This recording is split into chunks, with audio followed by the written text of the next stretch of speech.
കഴിഞ്ഞ ദിവസങ്ങളിൽ കേരളം ഞെട്ടലോടെ കണ്ട ഒരു ദൃശ്യമുണ്ട്. അത് കരമന സ്വദേശിയായ അഖിലിനെ ഒരു കൂട്ടം യുവാക്കൾ അതിക്രൂരമായി കൊല ചെയ്യുന്നതിൻ്റെ CCTV ദൃശ്യങ്ങൾ ആയിരുന്നു.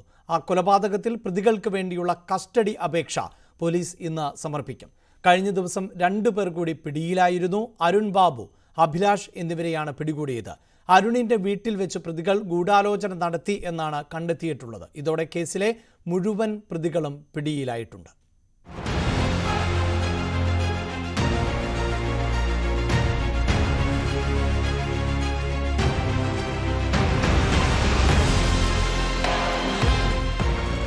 കഴിഞ്ഞ ദിവസം തലസ്ഥാനത്ത് ഞെട്ടിച്ച അരുങ്കൊലയിൽ അന്വേഷണം വേഗത്തിലാക്കുകയാണ് പോലീസ്.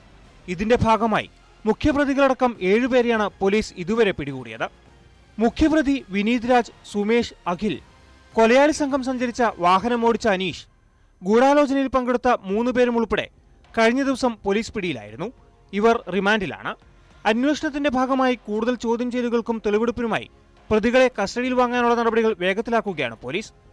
മുഖ്യപ്രതികൾ ഉൾപ്പെടെയുള്ളവരെ കസ്റ്റഡിയിൽ വാങ്ങാൻ അന്വേഷണ സംഘം കോടതിയിൽ അപേക്ഷ നൽകും. അടുത്ത ദിവസം തന്നെ കസ്റ്റഡിയിൽ വാങ്ങി തെളിവെടുപ്പ് നടത്താനാണ് പോലീസ് ആലോചിക്കുന്നത്. പരമാവധി വേഗത്തിൽ അന്വേഷണം പൂർത്തിയാക്കുകയാണ് ലക്ഷ്യം. അതേസമയം 2019 അനന്തു ഗിരീഷിന്റെ കൊലപാതകവുമായി ബന്ധപ്പെട്ട വിചാരണ വൈകിയതും പ്രതികൾ ജാമ്യത്തിലിറങ്ങി മറ്റൊരു കൃത്യം നടത്തിയതിലും പോലീസിന് നേരെ ഗുരുതര വിമർശനവും ശക്തമാണ്. ഈ സാഹചര്യത്തിൽ കൂടിയാണ് പോലീസിന്റെ നീക്കം. ന്യൂസ് 18 തിരുവനന്തപുരം. CCTVയുടെ ആ ഞെട്ടിക്കുന്ന ദൃശ്യങ്ങൾ മലയാളികൾ കണ്ടുവെങ്കിൽ ഞങ്ങൾ മറ്റൊരു ദൃശ്യം കൂടി ഇനി പ്രേക്ഷകരുമായി പങ്കുവെക്കുകയാണ്. അതും ചില ഗുണ്ടാ നേതാക്കളുടെ ദൃശ്യങ്ങൾ തന്നെയാണ്. ആ ദൃശ്യം ഒന്ന് കണ്ടു നോക്കേണ്ടതാണ്. അത് ആവേശം സിനിമാ മോഡലിൽ പാർട്ടി നടത്തുന്ന ഗുണ്ടാ തലവന്മാരുടെ ദൃശ്യം ആണ് നമുക്ക് കാണാൻ സാധിക്കുന്നത്. 4 കൊലപാതക കേസുകളിൽ അടക്കം പ്രതിയായ ഗുണ്ടാ തലവൻ അനൂപ് ആണ് പാർട്ടി നടത്തിയത്. ജയിലിൽ നിന്ന് പുറത്തിറങ്ങിയതിൻ്റെ സന്തോഷത്തിലായിരുന്നു ആവേശം മോഡൽ പാർട്ടി സംഘടിപ്പിച്ചത്. കൊടും ക്രിമിനലുകൾ അടക്കം 60ഓളം പേർ ആണ് ഈ പാർട്ടിയിൽ പങ്കെടുത്തത്. വാർത്തയുടെ വിശദാംശങ്ങളുമായി ടോം കുര്യാക്കോസ് ആണ് ചേരുന്നത്. ടോം, ഇത്തരം ദൃശ്യങ്ങൾ അത് പൊതുസമൂഹത്തിന് മുന്നിൽ നൽകുന്നത് തെറ്റായ സന്ദേശമാണ് എന്ന് നമുക്കറിയാം. പക്ഷേ അത് നൽകാതിരിക്കുക എന്നതും സാധ്യമല്ല. കാരണം ഇത് കാണേണ്ടത് അധികാരികളാണ്, പോലീസാണ്. കഴിഞ്ഞ ദിവസമാണ് ഇത്തരത്തിൽ ഒരു കൊലക്കേസിൽ പ്രതികളായവർ പുറത്തിറങ്ങി സ്വൈര്യമായി നടക്കുന്നതിൻ്റെ മറ്റൊരിരയായി കരമന സ്വദേശി അഖിൽ മാറിയത്. ഇവരിപ്പോഴിതാ ഈ സിനിമാ സ്റ്റൈലിൽ ആണ് ഈ അവരുടെ കുറ്റകൃത്യങ്ങളും അവരുടെ കുറ്റകരമായ സ്വഭാവമൊക്കെ ആഘോഷിക്കുന്നത്. എന്തുകൊണ്ട് ഇത് തടയാൻ സാധിക്കുന്നില്ല? അഭിലാഷ് സൂചിപ്പിച്ചതുപോലെ ഇത്തരം ഒരു പ്രവണത ഇപ്പോൾ കേരളത്തിൽ വലിയ രീതിയിൽ വർദ്ധിക്കുന്നുണ്ട്. കാരണം ഏതാനും മാസങ്ങൾക്ക് മുൻപാണ് കൊച്ചിയിലെ ഒരു പ്രമുഖ ഗുണ്ടയായിട്ടുള്ള കുപ്രസിദ്ധ ഗുണ്ടയായ മരട് അനീഷും സംഘങ്ങളും ആലപ്പുഴയിൽ ഒരു ബർത്ത്ഡേ പാർട്ടി നടത്തിയത്. അതിന് പിന്നാലെ തന്നെ ആലപ്പുഴയിൽ മറ്റൊരു ഗുണ്ടാ സംഘങ്ങളുടെ ബർത്ത്ഡേ ആഘോഷവും ഈ കൂടിച്ചേരലും ഒക്കെ നമ്മൾ കണ്ടതാണ്. അതിന് സമാനമായ രീതിയിലാണ് ഈ കഴിഞ്ഞ ദിവസം തൃശൂരിലെ 4 കൊലപാതക കേസിൽ പ്രതിയായ ഗുണ്ടാ തലവൻ അനൂപ് ജയിലിൽ നിന്ന് പുറത്തിറങ്ങിയതിന് പിന്നാലെ ഈ ഗുണ്ടകളുടെ ഒരു സംഗമം അവിടെ സംഘടിപ്പിക്കുന്നു. പിന്നീട് അത് റീൽസുകളാക്കി ആവേശം സിനിമാ മോഡലിന്റെ ഒരു റീൽസുകളാക്കി അത് പിന്നീട് പുറത്തേക്ക് വരുന്നു. നമ്മൾ കാണാൻ കഴിയും 60ഓളം ഗുണ്ടകൾ ഈ റീൽസിലുണ്ട്, ഈ ഇവരുടെ സംഗമത്തിൽ പങ്കെടുക്കുന്നുണ്ട്. അത് പ്രത്യേകിച്ചും തൃശൂർ ജില്ലയിലെ നിരവധി കൊലപാതക കേസുകളിലും അക്രമ കേസുകളൊക്കെ പ്രതികളായിട്ടുള്ളവരാണ് നമ്മുടെ പോലീസിനെയും നിയമവ്യവസ്ഥയും ഒക്കെ വെല്ലുവിളിച്ചുകൊണ്ട് സംഘടിക്കുന്നത്. നേരത്തെ നമ്മൾ ഈ സമീപ ദിവസങ്ങളിൽ തിരുവനന്തപുരം കരമനയിലെ കൊലപാതകങ്ങൾ പരിശോധിച്ച് നോക്കിയാൽ ഒട്ടേറെ ക്രിമിനൽ കേസുകൾ, കൊലപാതക കേസിൽ പ്രതികളായിട്ടുള്ളവർ ഇങ്ങനെ അഴിഞ്ഞാടി നടക്കുന്നു, ഭീതി വിതയ്ക്കുന്നു. പക്ഷേ അവിടെ നമ്മുടെ പോലീസും നിയമ സംവിധാനങ്ങളൊക്കെ എവിടെ എന്നൊരു ചോദ്യം പോലും ഉയരുകയാണ്. അതേ രീതിയിൽ തന്നെയാണ് തൃശ്ശൂരിലെ ആവേശം സിനിമയിലെ എടാ മോനെ എന്ന ഹിറ്റ് ഡയലോഗിന്റെ അകമ്പടിയോടെ റീലുകളാക്കി സമൂഹ മാധ്യമങ്ങളുടെ വീഡിയോ ഇപ്പോൾ ഈ ഗുണ്ടാ സംഘങ്ങൾ പ്രചരിപ്പിച്ചിരിക്കുന്നത്. ഇവരുടെ ഈ പാർട്ടിയിലേക്ക് ഈ മദ്യക്കുപ്പികൾ കൊണ്ടുപോകുന്ന ദൃശ്യങ്ങളടക്കം ഈ റീൽസുകളിലുണ്ട്. ഇത് പ്രധാനമായും ഈ സംഗമത്തിൽ ഈ പാർട്ടിയിൽ പങ്കെടുക്കുന്നത് തൃശൂർ മേഖലയിലെ അവണൂർ, വരടിയം, കുറ്റൂർ ഉൾപ്പെടെയുള്ള മേഖലകളിലെ സമീപകാലത്ത് വലിയ രീതിയിൽ അക്രമങ്ങൾ സൃഷ്ടിച്ചിട്ടുള്ള, ഭീതി വിതച്ചിട്ടുള്ള നിരവധി ആക്രമണ കേസുകളിലെ പ്രതികളാണ് ഇതിൽ ഈ പാർട്ടിയിൽ പങ്കെടുത്തിട്ടുള്ളത്. ഈ അനൂപ്, ഗുണ്ടാ തലവനായ അനൂപ് കഴിഞ്ഞ ദിവസമാണ് ഒരു കൊലപാതക കേസിൽ അനൂപിനെ കോടതി വിട്ടയച്ചത്. അതിന്റെ ആഘോഷമാണ് ഇവിടെ നടന്നത്. അതായത് ഈ ഒരു കോൾ മേഖലയിലാണ്, ഈ ഒരു കോൾ മേഖലയിൽ ഒരു പാടത്തിനരികിലായിരുന്നു ആഘോഷം. ഇതിന് അകമ്പടിയായി ഒരു പോലീസ് ജീപ്പ് വരുന്നുണ്ട്. ഈ പോലീസ് ജീപ്പിനരികിൽ നേതാവ് നിൽക്കുന്നു. പിന്നീട് കൂളിംഗ് ഗ്ലാസും വെച്ച് പുറത്തേക്ക് ഇറങ്ങുന്നതൊക്കെയാണ് ദൃശ്യങ്ങൾ നമുക്ക് കാണാൻ കഴിയുന്നത്. തൃശൂർ ജില്ലയിലെ ഒട്ടുമിക്ക ക്രിമിനൽ സംഘങ്ങൾക്കും ഈ പാർട്ടിയിൽ ഈ ക്ഷണമുണ്ടായിരുന്നു. 60ഓളം പേർ ഇതിൽ പങ്കെടുത്തു എന്നാണ് മനസ്സിലാക്കാൻ കഴിയുന്നത്. അനൂപ് 4ഓളം കൊലപാതക കേസുകളിലെ പ്രതിയാണ്. വലിയ രീതിയിൽ ആളുകൾക്കിടയിൽ, ജനങ്ങൾക്കിടയിൽ വലിയ ഭീതി വിതച്ചിട്ടുള്ള ഒരു വ്യക്തിയാണ്. അങ്ങനെയുള്ള ഒരാളാണ് ജയിലിൽ നിന്ന് പുറത്തിറങ്ങുമ്പോൾ ഈ രീതിയിൽ ഒരു ആഘോഷ പരിപാടികൾ സംഘടിപ്പിക്കുന്നത്. പക്ഷെ പോലീസ് ഇത് നിരീക്ഷിക്കുന്നുണ്ടായിരിക്കും. വരും ദിവസങ്ങളിൽ ഇതുമായി ബന്ധപ്പെട്ട നടപടികൾ ഉണ്ടാകാനുള്ള സാധ്യതയുണ്ട്. ഇല്ലെങ്കിൽ അത് വലിയ രീതിയിൽ നമ്മുടെ സമൂഹത്തിന് തന്നെ ഒരു തെറ്റായ സന്ദേശം നൽകുന്നുണ്ട്. മാത്രമല്ല, ഇവർ പുറത്തിറങ്ങി നടക്കുന്നത് സാധാരണക്കാരായ ജനങ്ങളുടെ ജീവന് തന്നെ ഭീഷണിയാകാനും സാധ്യതയുണ്ട്. അഭിലാഷ്, എന്തായാലും ഒട്ടും ശാശ്വതമായ ചിത്രങ്ങൾ, ദൃശ്യങ്ങൾ അല്ല ഇത്. പ്രത്യേകിച്ച് ജാമ്യത്തിലും മറ്റുമൊക്കെ ഇറങ്ങുന്ന പ്രതികൾ ഇത്തരത്തിൽ ദൃശ്യങ്ങൾ പകർത്തി മറ്റു ഗുണ്ടകളോടൊപ്പം ആഘോഷിക്കുകയും ആ ദൃശ്യങ്ങൾ പൊതുസമൂഹത്തിന് നൽകുകയും ചെയ്യുമ്പോൾ കേരളത്തിൻ്റെ പോലീസ് ആണ് ഉണർന്നു പ്രവർത്തിക്കേണ്ടത്. പക്ഷേ ഇതാ കേരളത്തിൻ്റെ പോലീസ് സ്വഭാവം വ്യക്തമാക്കുന്ന മറ്റൊരു റിപ്പോർട്ടിലേക്ക് പോകുമ്പോൾ എറണാകുളം കളമശ്ശേരി കുസാറ്റിന് സമീപം നഗ്നതാ പ്രദർശനം. വൈക്കം സ്വദേശിയും പോലീസ് ഉദ്യോഗസ്ഥനുമായ അനന്തനുണ്ണിയെ ആണ് പോലീസ് അറസ്റ്റ് ചെയ്തത്.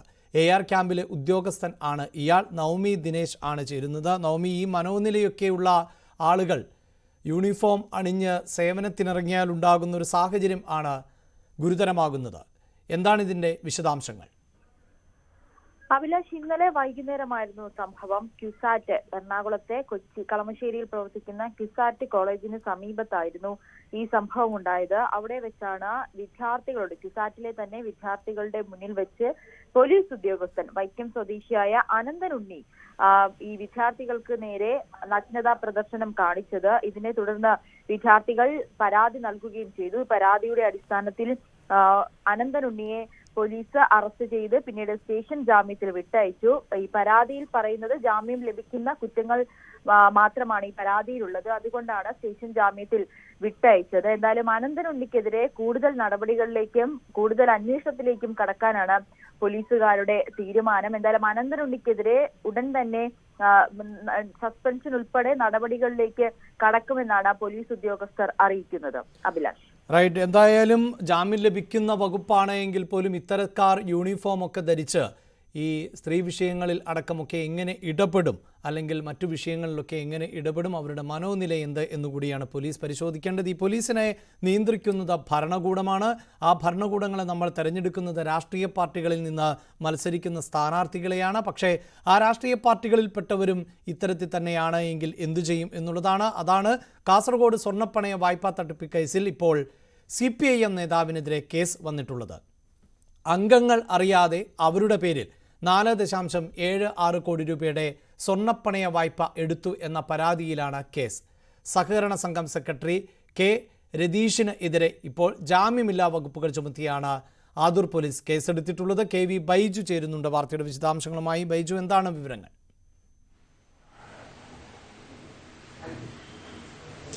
അഭിലാഷെ, കാറടുക്കയിലെ കർഷക ക്ഷേമ സഹകരണ സംഘത്തിലാണ് വലിയ തട്ടിപ്പ് നടന്നത്. 4,76,00,000 രൂപയാണ് ഇത്തരത്തിൽ തട്ടിപ്പ് നടന്നത്. ഏതായാലും CPM ലോക്കൽ കമ്മിറ്റി അംഗവും ഒപ്പം ബാങ്ക് സെക്രട്ടറി കൂടിയായ കർമ്മന്തൊടിയിലെ രതീഷാണ് ഇത്തരത്തിൽ പണം തട്ടിയത്. ഇയാൾക്കെതിരെ ജാമ്യമില്ലാ വകുപ്പുകൾ പ്രകാരം ആദൂർ പോലീസ് കേസ് രജിസ്റ്റർ ചെയ്തിട്ടുണ്ട്. ഇയാൾ ഒളിവിലാണെന്നാണ് പോലീസ് പറയുന്നത്. എന്തായാലും ഇയാളെ കണ്ടെത്താനായി പോലീസ് തെരച്ചിൽ ആരംഭിച്ചിട്ടുണ്ട്. ഏതായാലും ഈ ബാങ്കിന് 10 വർഷമായി പ്രവർത്തനം നടക്കുന്ന ഈ ബാങ്കിന് കിന്നിങ്കാറിൽ കൂടി ഒരു ശാഖയുണ്ട്.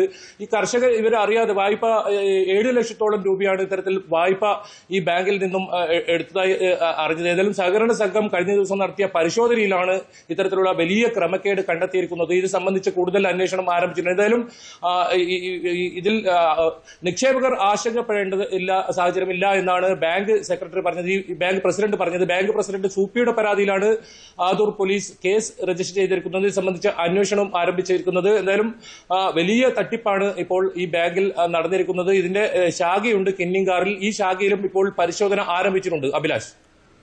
റൈറ്റ്. എന്തായാലും വാർത്താരംഭം അവസാനിപ്പിക്കുവാനുള്ള സമയമായി. വാർത്താരംഭം ഇന്ന് ആരംഭിച്ചത് മുംബൈയിലെ മഴക്കെടുതിയുടെ കാഴ്ചകളുമായിട്ടാണ്. അതേസമയം സംസ്ഥാനത്ത് ഇപ്പോൾ വേനൽ മഴ ലഭിക്കുകയാണ്. അതിലും ജാഗ്രത പുലർത്തണം എന്നാണ് അധികൃതരുടെ നിർദ്ദേശമെങ്കിൽ KSEBയെ സംബന്ധിച്ചിടത്തോളം ഈ മഴ ലഭിക്കുന്നു എന്നത് അങ്ങേയറ്റം ആശ്വാസകരമാണ്. കാരണം വൈദ്യുതി ഉപഭോഗം വലിയ തോതിൽ ചൂട് ഉയർന്നപ്പോൾ വർദ്ധിച്ച സാഹചര്യമുണ്ട്. മഴ ലഭിച്ചതോടുകൂടി AC-കളും ഫാനുകളുമൊക്കെ ഓഫാക്കി തുടങ്ങിയതോടുകൂടി ഈ വൈദ്യുതിയുടെ ഉപയോഗം കുറഞ്ഞു എന്നുള്ളതാണ്. അതോടൊപ്പം നമ്മുടെ ഡാമുകളിൽ ജലനിരപ്പ് ഉയരുകയുമാണ്. വാർത്താരംഭം പൂർണ്ണമാകുന്നു. നമസ്കാരം.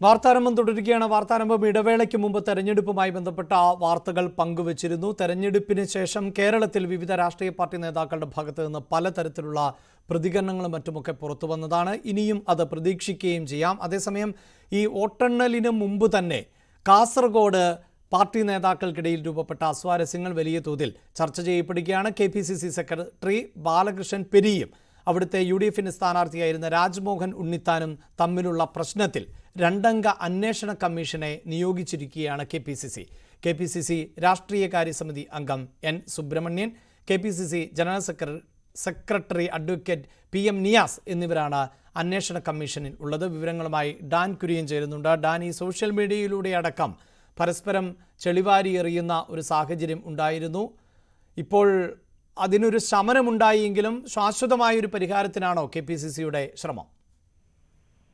അഭിലാഷ്, സങ്കീർണമായ ഒരു സാഹചര്യത്തിൽ തന്നെയാണ് KPCCയുടെ നേതൃത്വത്തിന്റെ ഇടപെടൽ വിഷയത്തിൽ ഉണ്ടാകുന്നതിന്റെയും രാജ്മോഹൻ ഉണ്ണിത്താനും തമ്മിലുണ്ടായ വാക്തർക്കം അത് സമൂഹ മാധ്യമങ്ങളിലൂടെ പരസ്പരം വിമർശനം ഉന്നയിക്കുന്ന തരത്തിലേക്ക് മാറുകയും അത് പാർട്ടിക്കെതിരായ ആയുധമായി ഒരു പക്ഷത്തിന്റെ പ്രശ്നപരിഹാരത്തിനുള്ള KPCCയുടെ ഇടപെടൽ. അതോടൊപ്പം തന്നെ ഇതിൽ ആ കുറ്റക്കാരെന്ന് കൃത്യമായി കണ്ടെത്തുന്നത് നീക്കുന്ന ഭാഗമായാണ് നിയോഗിച്ചിരിക്കുന്നതും. സ്വാഭാവികമായി ഇത് ഇന്നലെ തന്നെ രാജ്മോഹൻ ഈ പോസ്റ്റ് പിൻവലിച്ചെങ്കിലും ഈ പോസ്റ്റ് എന്ന്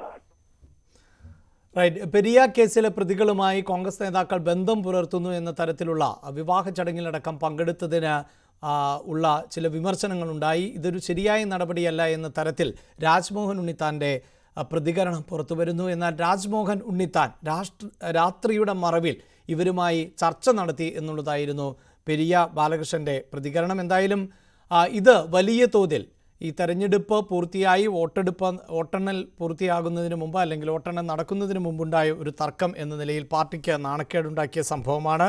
അതിൽ നേതാക്കൾ അവരുടെ പ്രസ്താവനകളിൽ നിന്ന് പിന്മാറിയ സാഹചര്യം ഉണ്ട്.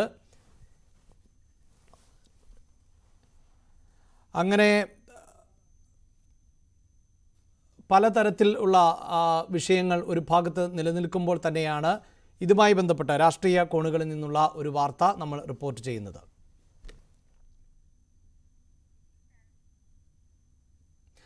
ഇതേ രാഷ്ട്രീയവുമായി ചേർത്ത് വെക്കേണ്ട മറ്റൊരു വാർത്ത അതും മലബാർ മേഖലയിൽ നിന്ന് തന്നെയായിരുന്നു. അത് RMP നേതാവ് KS ഹരിഹരൻ്റെ സ്ത്രീവിരുദ്ധ പ്രസ്താവനയായിരുന്നു.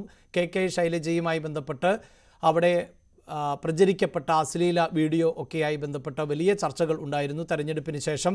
ആ സ്ത്രീവിരുദ്ധ പരാമർശത്തിൽ ഇപ്പോഴിതാ അന്വേഷണം വന്നിരിക്കുന്നു. മഹിളാ അസോസിയേഷൻ കോഴിക്കോട് ജില്ലാ നേതൃത്വം നൽകിയ പരാതിയിലും DYFI നൽകിയ പരാതിയിലുമാണ് അന്വേഷണം. വടകര പോലീസാണ് മഹിളാ അസോസിയേഷൻ്റെ പരാതിയിൽ അന്വേഷണം നടത്തുന്നത്. അതോടൊപ്പം ഹരിഹരൻ്റെ വസതിക്ക് നേരെ ആക്രമണം ഉണ്ടായ ഒരു പശ്ചാത്തലം കൂടി ഉണ്ടായിരുന്നു. അത് സ്ഫോടക വസ്തു എറിഞ്ഞത് എന്ന നിലയിലാണ്. അതിന് പിന്നെ CPM ആണ് എന്ന തരത്തിലൊക്കെയുള്ള ആക്ഷേപം നിലനിൽക്കുകയുമൊക്കെ ചെയ്യുന്നുണ്ട്. എന്തായാലും തെരഞ്ഞെടുപ്പിന് ശേഷം ആ തെരഞ്ഞെടുപ്പുമായി ബന്ധപ്പെട്ട അലയൊലികൾ ഇപ്പോഴും നിലനിൽക്കുന്ന സാഹചര്യം തന്നെയാണ് ഉള്ളത് എന്ന് വേണം നമുക്ക് മനസ്സിലാക്കാൻ. അതിൻ്റെ ഒരു തുടർച്ച തന്നെയായിരുന്നു. പ്രത്യേകിച്ച് വടകരയായിരുന്നു കഴിഞ്ഞ ലോക്സഭാ തെരഞ്ഞെടുപ്പിൽ ഏറ്റവും അധികം ചർച്ച ചെയ്യപ്പെട്ട മണ്ഡലം.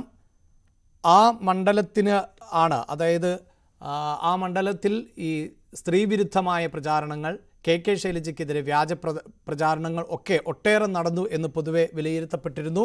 അതുമായി ബന്ധപ്പെട്ടൊരു വിശദീകരണ യോഗത്തിൽ ആയിരുന്നു ഹരിഹരൻ്റെ പ്രസ്താവന. MS അനീഷ് കുമാർ ചേരുന്നുണ്ട് വാർത്തയുടെ വിശദാംശങ്ങളുമായി. അനീഷ്, ഇതിലിപ്പോൾ പല പരാതികളാണല്ലോ നിലനിൽക്കുന്നത്. അതിൽ ഏതൊക്കെ പരാതികളിൽ ഏത് നിലയിലാണ് അന്വേഷണം മുന്നോട്ട് പോകുന്നത്?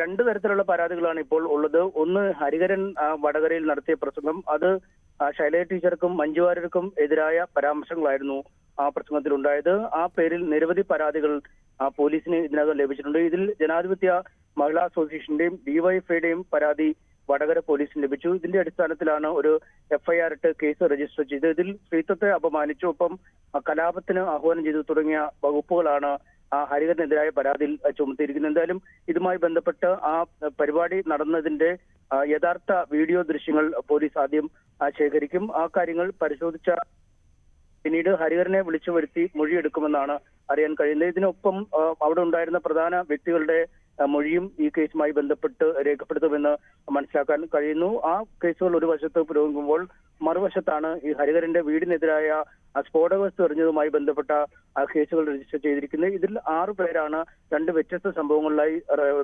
പ്രതികളാക്കിയിരിക്കുന്നത്. അതിൽ കുറച്ച് ആളുകൾ ഒരു ചുവന്ന കാറിലും ബൈക്കിലുമൊക്കെ എത്തി തനിക്കെതിരെ അസഭ്യവർഷം നടത്തി വീടിന് സമീപത്തൂടെ പലതവണ കറങ്ങി എന്നടക്കമുള്ള പരാതിയുണ്ട്. ഇതിന്റെ അടിസ്ഥാനത്തിലാണ് 5 പേർക്കെതിരെ കേസെടുത്തിരിക്കുന്നത്. ഒരാളാണ് ഈ പടക്കം എറിഞ്ഞ് അല്ലെങ്കിൽ ഈ സ്ഫോടക വസ്തു എറിഞ്ഞു എന്നതുമായി ബന്ധപ്പെട്ട് എക്സ്പ്ലോസീവ് ആക്ട് അടക്കമുള്ളവ ഉൾപ്പെടുത്തിയുള്ള കേസെടുത്തിരിക്കുന്നത്. ഈ ആളുകളെ കണ്ടാൽ അറിയാവുന്ന ആളുകൾ എന്നാണ് ഇപ്പോൾ രേഖപ്പെടുത്തിയിരിക്കുന്നത്. ആളുകളെ കണ്ടെത്താനുള്ള ശ്രമങ്ങൾ ഊർജിതമായി പോലീസിന്റെ ഭാഗത്തുനിന്നും ഉണ്ടാവുന്നു എന്നാണ് മനസ്സിലാക്കാൻ കഴിയുന്നത്. ആ സമീപ പ്രദേശങ്ങളിലെ CCTV ദൃശ്യങ്ങളടക്കം പരിശോധിച്ച് കുറ്റക്കാരിലേക്ക് എത്താൻ കഴിയുമെന്നാണ് പോലീസ് കരുതുകയും ചെയ്യുന്നത്. എന്തായാലും അതിതീവ്ര ശേഷിയുള്ള സ്ഫോടക വസ്തുക്കളല്ല എറിഞ്ഞത്. നാടൻ ബോംബ് മാതിരിയുള്ള പടക്കങ്ങളൊക്കെ ഉപയോഗിച്ചുള്ള അത്തരത്തിലൊരു സ്ഫോടക വസ്തുവാണ് എന്ന ഒരു നിഗമനത്തിലാണ് ഈ പരിശോധനയ്ക്ക് ശേഷം ബോംബ് സ്ക്വാഡ് എത്തിയിരിക്കുകയും ചെയ്യുന്നത്. എന്തായാലും 2 കേസുകളുമായി ബന്ധപ്പെട്ട്, അതായത് ഹരിഹരന് അനുകൂലമായ കേസും ഹരിഹരന് എതിരായ കേസുകളുമായി ബന്ധപ്പെട്ടും ഊർജിതമായ രീതിയിൽ തന്നെ അന്വേഷണം പുരോഗമിക്കുന്നു എന്ന് പോലീസ് പറയുന്നു. ഇതാണ് ഏറ്റവും പ്രധാനപ്പെട്ട രാഷ്ട്രീയ തലത്തിൽ, അതായത് തെരഞ്ഞെടുപ്പിന് ശേഷം ഇപ്പോൾ കേരളത്തിൽ ചർച്ച ചെയ്യപ്പെടുന്ന വാർത്ത. അതിന്മേൽ കൂടുതൽ അപ്ഡേഷനുകൾ ഇന്നത്തെ ദിവസം നമുക്ക് പ്രതീക്ഷിക്കാവുന്നതാണ്. അതേസമയം നാദാപുരം ജാതിയേരിയിൽ പാർക്കിംഗ് സംബന്ധമായ സംഘർഷത്തിൽ ഒരാൾക്ക് കുത്തേറ്റു. വളയം സ്വദേശി അമൽ ബാബുവിനാണ് കുത്തേറ്റത്. ഇന്നലെ രാത്രി 8:30യോടെയാണ് സംഭവം. പരിക്കേറ്റ ആളെ കോഴിക്കോട് മെഡിക്കൽ കോളേജ് ആശുപത്രിയിലേക്ക് മാറ്റിയിട്ടുണ്ട്. സംഘർഷാവസ്ഥ നിലനിൽക്കുന്ന പ്രദേശത്ത് വളയം പോലീസ് ഇപ്പോൾ ക്യാമ്പ് ചെയ്യുന്നുണ്ട്.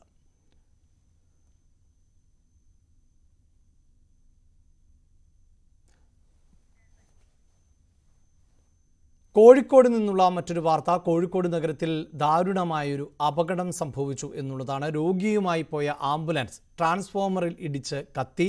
ആംബുലൻസിൽ ഉണ്ടായിരുന്ന രോഗി വെന്തു മരിച്ചു. നാദാപുരം സ്വദേശി സുലോചന ആണ് മരിച്ചത്. വിവരങ്ങളുമായി MS അനീഷ് കുമാറാണ് ചേരുന്നത്. അനീഷ്, വലിയ അപകടം എന്നാണ് നമുക്ക് ഈ ദൃശ്യങ്ങളിൽ നിന്ന് മനസ്സിലാക്കാൻ സാധിക്കുന്നത്. എങ്ങനെയാണ് അപകടം ഉണ്ടായത് എന്നതിൽ വ്യക്തതയുണ്ടോ?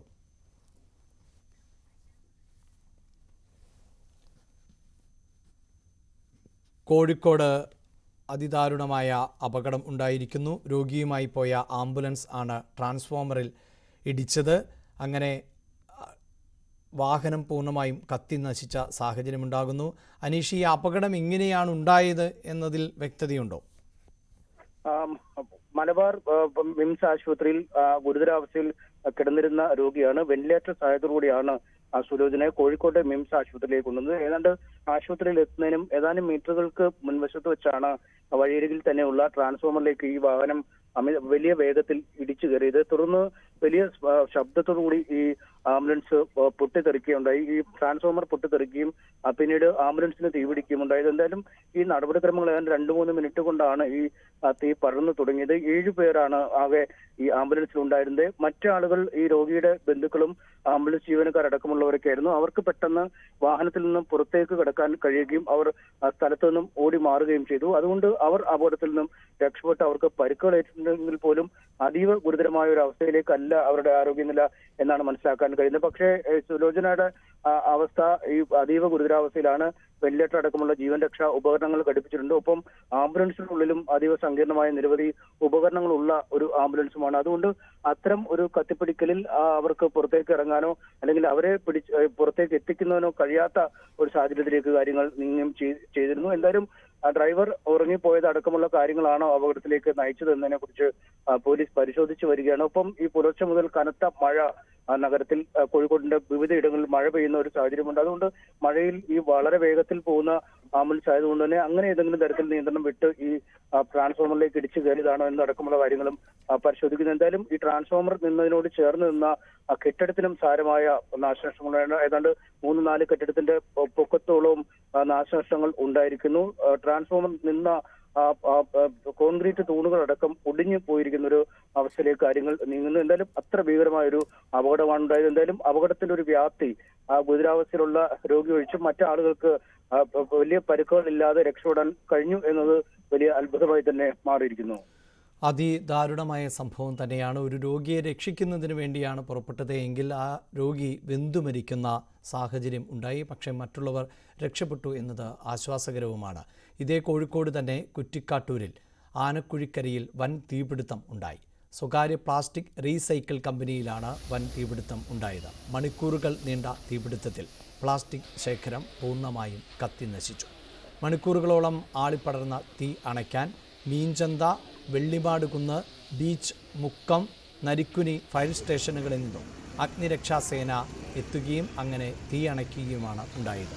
തീപിടുത്തം ഉണ്ടായ സമയത്ത് കമ്പനിയിൽ തൊഴിലാളികൾ ആരും തന്നെ ഉണ്ടായിരുന്നില്ല. അതോടൊപ്പം തന്നെ തൊട്ടടുത്ത് വീടുകൾ ഒന്നും തന്നെയില്ല. അതുകൊണ്ട് തന്നെ വലിയ ദുരന്തം ആണ് ഒഴിവായത്. കോഴിക്കോട് നിന്ന് കഴിഞ്ഞ ദിവസം റിപ്പോർട്ട് ചെയ്യപ്പെട്ട മറ്റൊരു വാർത്ത അത് കേരളത്തിനൊന്നാകെ നാണക്കേടുണ്ടാക്കുന്ന ഒന്നായിരുന്നു. പന്തീരാങ്കാവിലെ ഭർതൃഗ്രഹത്തിൽ ഗാർഹിക പീഡനത്തിന് നവവധു ഇരയായി എന്നുള്ളതായിരുന്നു ആ വാർത്ത. പറവൂർ സ്വദേശിനിയാണ് ഈ പെൺകുട്ടി. പറവൂർ സ്വദേശിനിയുടെ നില മെച്ചപ്പെടുന്നു എന്നുള്ളതാണ് ഏറ്റവും പുതിയ വിവരം. നോർത്ത് പറവൂർ ആശുപത്രിയിൽ ആണ് നവവധു ചികിത്സയിൽ ഉള്ളത്. ഈ വധുവിനെ ആക്രമിച്ച സംഭവത്തിൽ പോലീസ് കേസെടുത്തിട്ടുണ്ട്. വിവരങ്ങളുമായി ഡാനി പോൾ ചേരുന്നുണ്ട്. ഡാനി, ഭർത്താവ് തന്നെയാണ് ഇത്തരത്തിൽ വലിയ ആക്രമണം നടത്തിയത്. അതും അതിക്രൂരമായി ഫോണിൻ്റെ ചാർജറിൻ്റെ കേബിൾ ഉപയോഗിച്ച് കഴുത്തു കുരുക്കിയൊക്കെയുള്ള അങ്ങേയറ്റം മോശമായ തരത്തിലുള്ള പീഡനങ്ങൾ ആയിരുന്നു ഏൽക്കേണ്ടി വന്നത്. ഇതിൽ ഭർത്താവ് തന്നെയാണോ പ്രധാന പ്രതി എന്ന നിലയിലാണോ പോലീസ് അന്വേഷണം മുന്നോട്ട് കൊണ്ടുപോകുന്നത്? എന്താണ് വിവരങ്ങൾ?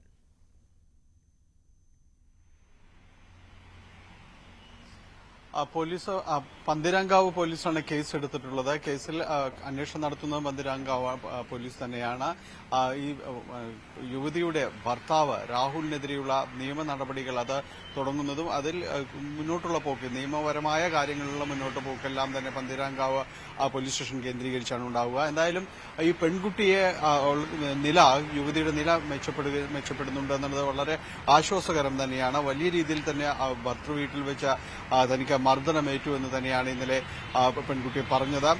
കഴിഞ്ഞ 2 ദിവസങ്ങളായി ഈ രീതിയിലുള്ളൊരു മർദ്ദനം അവിടെ തുടരുകയായിരുന്നു. പല കാരണങ്ങളെ ചൊല്ലി ഭർത്താവ്, ഈ കല്യാണം കഴിഞ്ഞ് ഏതാണ്ട് ഒരാഴ്ച പിന്നിടുന്നതേയുള്ളൂ. അപ്പോൾ ഭർത്താവ് പല കാരണങ്ങൾ ചൂണ്ടിക്കാണിച്ചുകൊണ്ട് തന്നെ മർദ്ദിക്കുന്നു. പലതും സുഹൃത്തുക്കളെ ചൊല്ലിയുള്ള പല ആക്ഷേപങ്ങളുണ്ടാകുന്നു. ഒപ്പം തന്നെ സ്ത്രീധനത്തെ ചൊല്ലിയുള്ള വഴക്കുകൾ ഉണ്ടാകുന്നു. ഇതെല്ലാം തന്നെ ഈ പെൺകുട്ടിയുടെ മേളിലേക്ക് വലിയ രീതിയിൽ കൊടിയ രീതിയിലുള്ള മർദ്ദനം അഴിച്ചുവിടുന്ന രീതിയിലേക്കെല്ലാം തന്നെ കാര്യങ്ങൾ പോവുകയായിരുന്നു.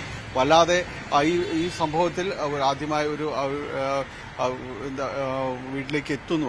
അവിടെ നിന്ന് ഈ രീതിയിലുള്ളൊരു തിരിച്ചടികളും വഴക്കും ശകാരവും എല്ലാം തന്നെ കേൾക്കുന്ന ഒരു അവസ്ഥയിലേക്ക് വരുന്നതുകൊണ്ട് തന്നെ പെൺകുട്ടിയുടെ ഒരു മാനസിക നില തന്നെ വല്ലാതെ പരിഭ്രമിച്ചൊരവസ്ഥയിലേക്ക് പോയിരുന്നു. അതുകൊണ്ട് തന്നെ ഇത് യഥാസമയം തന്നെ വീട്ടുകാരെ അറിയിക്കാനോ കാര്യങ്ങൾ പറയുവാനോ ഒന്നും തന്നെ അവർക്ക് കഴിഞ്ഞിരുന്നുമില്ല. കഴിഞ്ഞ ദിവസം ഇവിടെ ചടങ്ങുകളുടെ ഭാഗമായി വീട്ടുകാർ അവിടെ എത്തി കുട്ടിയെ കണ്ടപ്പോഴാണ്, യുവതിയെ കണ്ടപ്പോഴാണ് അവർക്ക് മനസ്സിലാവുന്നത് വലിയ രീതിയിലുള്ള ചതവുകളെല്ലാം തന്നെ കൈകളിലെല്ലാം ഏറ്റിട്ടുണ്ട്. പിന്നീട് വീട്ടുകാരോട് സംസാരിക്കുമ്പോഴാണ് ഈ കുട്ടി തനിക്കേറ്റ ദുരനുഭവങ്ങൾ, പീഡകളെല്ലാം തന്നെ അവരോട് വ്യക്തമാക്കുകയും ചെയ്യുന്നത്. ഇതിനുശേഷം തിരിച്ച് ഇവിടേക്ക് പറവൂരിലേക്ക് പോരുകയായിരുന്നു. ഇപ്പോൾ ഇന്നലെ പ്രാഥമികമായുള്ള ചികിത്സ അടക്കം തേടിയിട്ടുണ്ട്. കുട്ടി ആരോഗ്യം വീണ്ടെടുക്കുന്നു, മാനസിക നില വീണ്ടെടുക്കുന്നു, കൌൺസിലിംഗ് എല്ലാം തന്നെ കൊടുക്കുന്നുണ്ട്. ഇതിൽ നിയമ നടപടികളുമായി മുന്നോട്ട് പോകുമെന്ന് പെൺകുട്ടിയുടെ കുടുംബം വ്യക്തമാക്കിയിട്ടുണ്ട്. വിവാഹമോചന നടപടികൾ അതിനുള്ള നിയമപ്രകാരമുള്ള നടപടികളെല്ലാം തന്നെ തുടങ്ങിയിരിക്കുന്നു. തീർച്ചയായും ഈ പരാതിയിൽ ഒരു മെല്ലെപ്പോക്കുണ്ടോ എന്ന കാര്യത്തിൽ അവർക്ക് സംശയമുണ്ട്. അതിൽ മുഖ്യമന്ത്രിക്കടക്കം പരാതി നൽകാനുള്ള ഒരു തയ്യാറെടുപ്പിലാണ് ഇപ്പോൾ യുവതിയും കുടുംബവും. റൈറ്റ്. ഒപ്പം സൂചിപ്പിക്കുന്നത് പോലെ പന്തീരാങ്കാവ് പോലീസാണ് നടപടികളുമായി പോകുന്നത്. യുവതിയുടെ ആരോഗ്യനില മെച്ചപ്പെടുന്നു എന്നുള്ളതാണ്. മറ്റൊരു വാർത്ത കൊച്ചിയിൽ നിന്നുമുള്ളത്. കേരള വെറ്റിനറി സർവകലാശാലയിലെ സിദ്ധാർത്ഥിന്റെ മരണത്തിൽ രജിസ്റ്റർ ചെയ്ത കേസിലെ 7 പ്രതികളുടെ ജാമ്യാപേക്ഷ ഹൈക്കോടതി ഇന്ന് പരിഗണിക്കും എന്നുള്ളതാണ്. ജാമ്യാപേക്ഷയിൽ CBI ഇന്ന് നിലപാടറിയിക്കും. പ്രതികളുടെ അഭിഭാഷകർക്ക് കുറ്റപത്രത്തിന്റെ പകർപ്പ് നൽകിയോ എന്നതിലും CBI മറുപടി നൽകുന്നുണ്ട്. അതോടൊപ്പം തന്നെ പ്രതികളുടെ ജാമ്യാപേക്ഷയെ എതിർത്ത് സിദ്ധാർത്ഥിന്റെ അമ്മ നൽകിയ ഹർജിയും ഹൈക്കോടതി പരിഗണിക്കുന്നുണ്ട്. വിവരങ്ങളുമായി ഡാനി ഇപ്പോൾ ചേരുന്നുണ്ട്. ഡാനി, ഇന്നത്തേക്കിപ്പോൾ മാറ്റിവെച്ചതാണല്ലോ. ഇന്നിതിൽ ഒരു തീരുമാനമുണ്ടാകും. ജാമ്യം ലഭിക്കുമോ ഇല്ലയോ എന്നതിൽ തീരുമാനമുണ്ടാകുമെന്ന് പ്രതീക്ഷിക്കാമോ?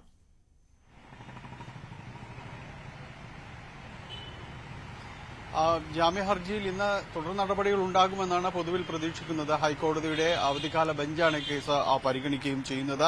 ഈ കേസ് സംബന്ധിച്ചിടത്തോളം CBI അന്വേഷണം അതൊരു നിർണായക ഘട്ടത്തിൽ എത്തി നിൽക്കുന്ന ഒരു സന്ദർഭം കൂടിയാണ്. അതുതന്നെയാണ് സിദ്ധാർത്ഥിന്റെ അമ്മ ഈ ഹർജി സമർപ്പിച്ചപ്പോൾ, ഈ ജാമ്യാപേക്ഷയ്ക്കെതിരായ അവരുടെ ഹർജി സമർപ്പിച്ചപ്പോൾ അതിൽ ചൂണ്ടിക്കാണിച്ചിരുന്ന ഒരു പ്രത്യേകമായി അടയാളപ്പെടുത്തിയിരിക്കുന്നത് ഈ CBI അന്വേഷണം മുന്നോട്ട് പോവുകയാണ്. അതിൽ നിർണായകമായ രീതിയിലുള്ള ചില അടയാളപ്പെടുത്തലുകൾ CBIയുടെ ഭാഗത്തുനിന്നുണ്ടായിരിക്കുന്നു. പ്രത്യേകിച്ച് ഈ സിദ്ധാർത്ഥിന്റെ മരണം എങ്ങനെയായിരുന്നുവെന്ന് കണ്ടെത്തുന്നതിന് വിദഗ്ധ സംഘത്തെ നിയോഗിക്കണം, മെഡിക്കൽ ബോർഡിനെ നിയോഗിക്കണമെന്ന് CBI തന്നെ ആവശ്യപ്പെട്ടിരിക്കുന്നു.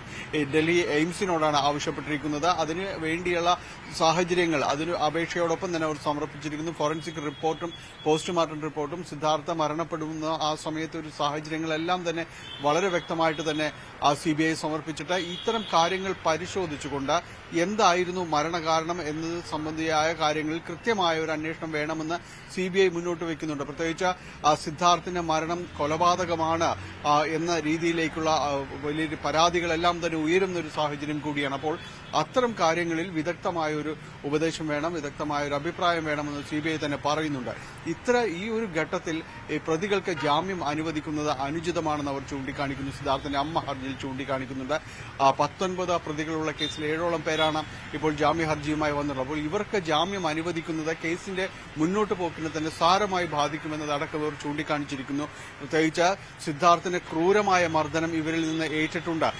നിരവധിയായ മർദ്ദനം, കൊടിയ പീഡകൾ അനുഭവിച്ചതിന്റെ എല്ലാ കാര്യങ്ങളും CBI റിപ്പോർട്ടിൽ കുറ്റപത്രത്തിൽ വ്യക്തമാക്കുന്നുണ്ട്. അപ്പോൾ ഈ ഒരു സാഹചര്യത്തിൽ CBI അന്വേഷണം തുടരുന്ന ഒരു സാഹചര്യം കൂടി കണക്കിലെടുത്തുകൊണ്ട് ഇവർക്ക് ജാമ്യം അനുവദിക്കരുത് എന്നാണ് സിദ്ധാർത്ഥിന്റെ അമ്മ നൽകിയ ഹർജിയിൽ പറയുന്നത്.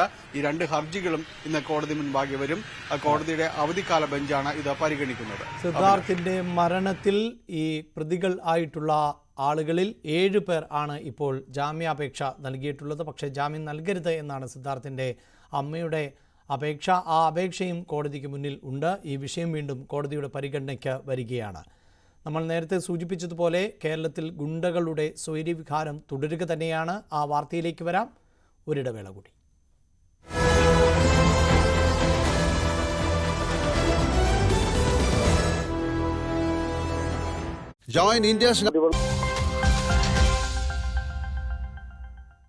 നമസ്കാരം. ജനാധിപത്യത്തിൻ്റെ ഉത്സവം എന്നാണല്ലോ തെരഞ്ഞെടുപ്പുകളെ വിശേഷിപ്പിക്കുന്നത്. നമ്മുടെ രാജ്യം ആര് ഭരിക്കണം എന്ന് തീരുമാനിക്കുന്ന ലോക്സഭയിലേക്കുള്ള തെരഞ്ഞെടുപ്പിൻ്റെ ഭാഗമായുള്ള വോട്ടിംഗ് പ്രക്രിയ ഇപ്പോഴും പുരോഗമിച്ചുകൊണ്ടിരിക്കുകയാണ്. ഇതുവരെ 4 ഘട്ടങ്ങൾ ആണ് പൂർത്തിയായത്. എന്നാൽ 2019 തെരഞ്ഞെടുപ്പിനെ താരതമ്യം ചെയ്യുമ്പോൾ ഈ 4 ഘട്ടങ്ങളിലും പോളിംഗ് ശതമാനം കുറവാണ് രേഖപ്പെടുത്തിയത്. തുടക്കത്തിൽ പോളിംഗ് ശതമാനം കുറഞ്ഞിരുന്നു. അത് പരിഹരിക്കപ്പെടുമെന്നും പോളിംഗ് ശതമാനം ഉയരും എന്നുമുള്ളതായിരുന്നു തെരഞ്ഞെടുപ്പ് കമ്മീഷന്റെയും രാഷ്ട്രീയ പാർട്ടികളുടെയും ഒക്കെ വിലയിരുത്തൽ.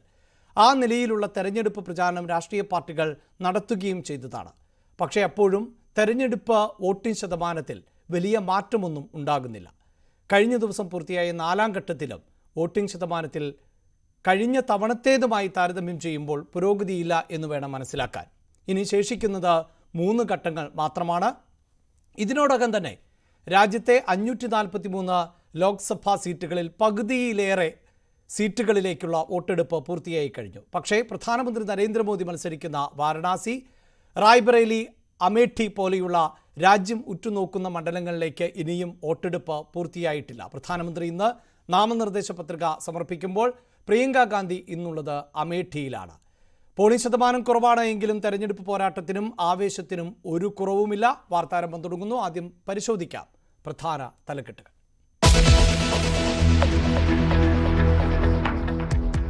4ാം ഘട്ടത്തിലും ഉയരാതെ പോളിംഗ് ശതമാനം. രേഖപ്പെടുത്തിയത് 67.47%.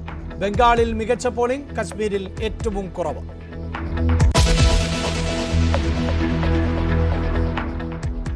പ്രധാനമന്ത്രി നരേന്ദ്രമോദിയുടെ നാമനിർദ്ദേശ പത്രിക സമർപ്പണം ആഘോഷമാക്കാൻ BJP.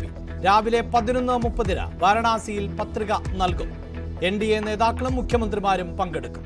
പ്രിയങ്ക ഗാന്ധി ഇന്ന് അമേഠി.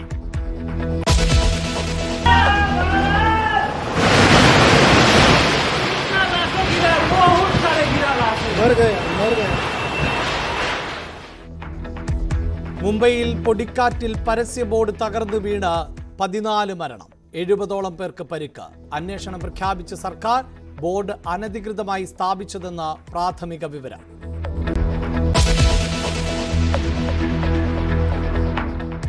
കേരളത്തിൽ കാലവർഷം നേരത്തെ എത്തിയേക്കും. മെയ് 31 മൺസൂൺ എത്തുമെന്ന് മുന്നറിയിപ്പ്. ഇന്നും ഒറ്റപ്പെട്ട മഴയ്ക്ക് സാധ്യത. വയനാട്, കണ്ണൂർ, കാസർഗോഡ്, പത്തനംതിട്ട ജില്ലകളിൽ മുന്നറിയിപ്പ്.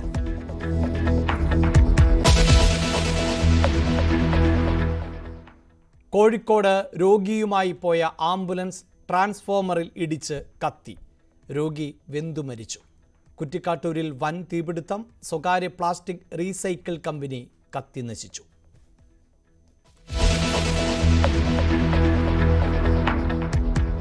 പക്ഷിപ്പനി സ്ഥിരീകരിച്ച പത്തനംതിട്ടയിൽ താറാവുകളെ കള്ളിങ്ങിന് വിധേയമാക്കും. നടപടികൾ ആരംഭിക്കാൻ ജില്ലാ മൃഗസംരക്ഷണ ഓഫീസർക്ക് മന്ത്രിയുടെ നിർദ്ദേശം. ദ്രുത കർമ്മസേനയെ വിന്യസിച്ചു.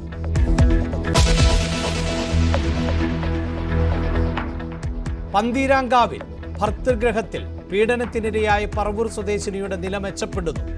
നവവധു നോർത്ത് പറവൂർ ആശുപത്രിയിൽ ചികിത്സയിൽ. കേസെടുത്ത് പോലീസ്. സിദ്ധാർത്ഥ് ആത്മഹത്യാ കേസിലെ പ്രതികളുടെ ജാമ്യാപേക്ഷ ഹൈക്കോടതിയിൽ. അപേക്ഷയെ എതിർത്തുകൊണ്ടുള്ള അമ്മയുടെ ഹർജിയും പരിഗണനയ്ക്ക്. പ്രതികളുടെ അഭിഭാഷകർക്ക് കുറ്റപത്രത്തിന്റെ പകർപ്പ് നൽകിയോ എന്ന് CBI വ്യക്തമാക്കും.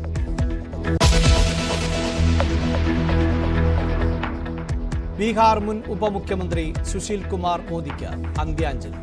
അന്ത്യം അർബുദബാധയെ തുടർന്ന് ചികിത്സയിൽ ഇരിക്കെ. സംസ്കാരം പട്നയിൽ. അനുശോചനമറിയിച്ച് പ്രധാനമന്ത്രി.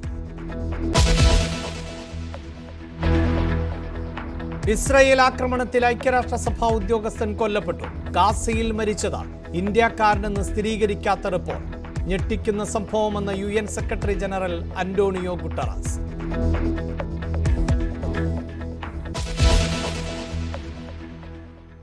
വാർത്താരംഭം ആദ്യം മുംബൈയിലെ മരണവാർത്തയിൽ നിന്നാണ് ആരംഭിക്കുന്നത്. മുംബൈയിൽ ശക്തമായ പൊടിക്കാറ്റിനെ തുടർന്ന് കൂറ്റൻ പരസ്യ ബോർഡ് വീണ് മരണം 14ആയി. 70ഓളം പേർക്കാണ് പരിക്കേറ്റിട്ടുള്ളത്. ഘട്കോപ്പറിൽ ഇന്നലെ വൈകിട്ടാണ് സംഭവം. പെട്രോൾ പമ്പിന് സമീപത്തെ പരസ്യ ബോർഡാണ് വാഹനങ്ങൾക്ക് മുകളിലേക്ക് പതിച്ചത്. സംഭവത്തെക്കുറിച്ച് സർക്കാർ അന്വേഷണം പ്രഖ്യാപിച്ചതായി ഉപമുഖ്യമന്ത്രി ദേവേന്ദ്ര ഫട്നാവിസ് സോഷ്യൽ മീഡിയയിലൂടെ അറിയിച്ചു.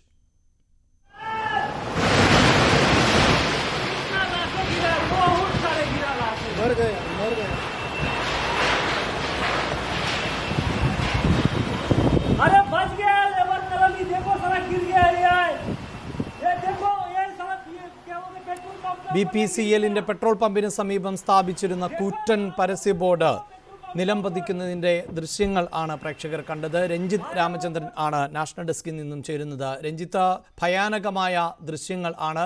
വലിയ തിരക്കുള്ള സമയത്തായിരുന്നു അപകടം നടന്നത്. മരണം 14 ആയിരിക്കുന്നു. എന്താണ് മറ്റു വിവരങ്ങൾ?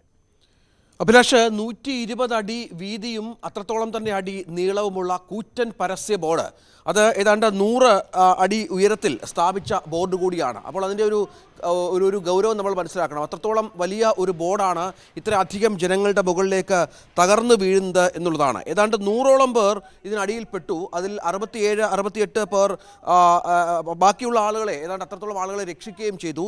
14 മരണമാണ് ഇതിനകം സ്ഥിരീകരിച്ചിട്ടുള്ളത് എന്നുള്ളതാണ് ഏറ്റവും പ്രധാനപ്പെട്ട കാര്യം.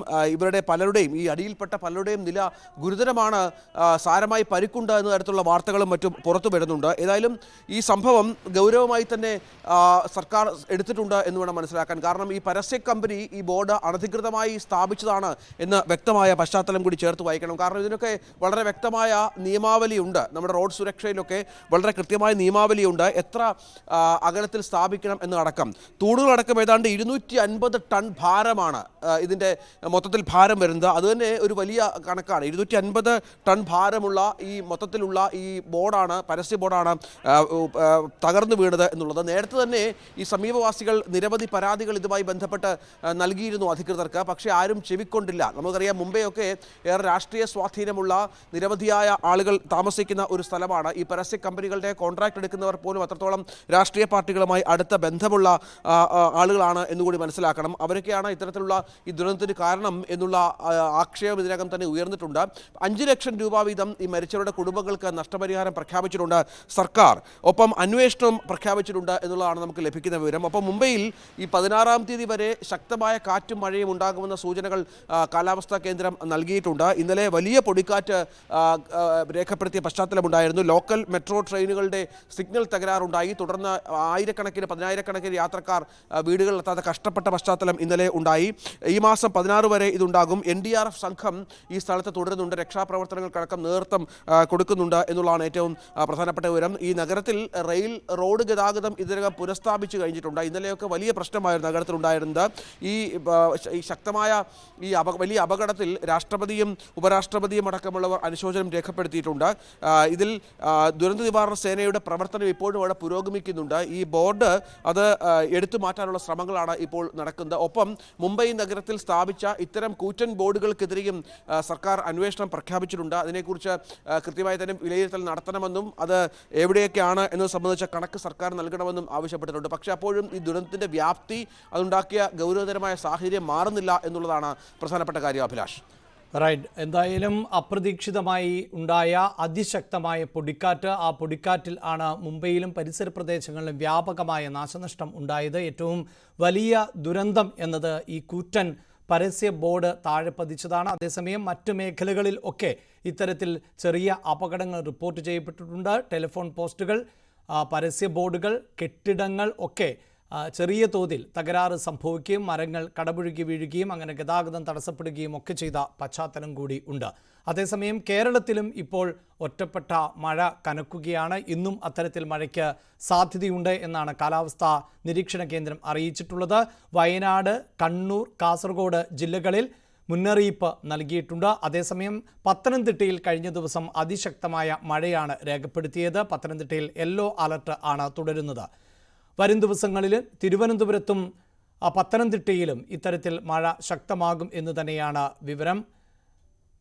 വാർത്തയുടെ വിശദാംശങ്ങളുമായി ശശിനാരായണൻ ചേരുന്നുണ്ട്. ശശി, ഒറ്റപ്പെട്ട മഴ അത് അതിശക്തമായ മഴയാണ്.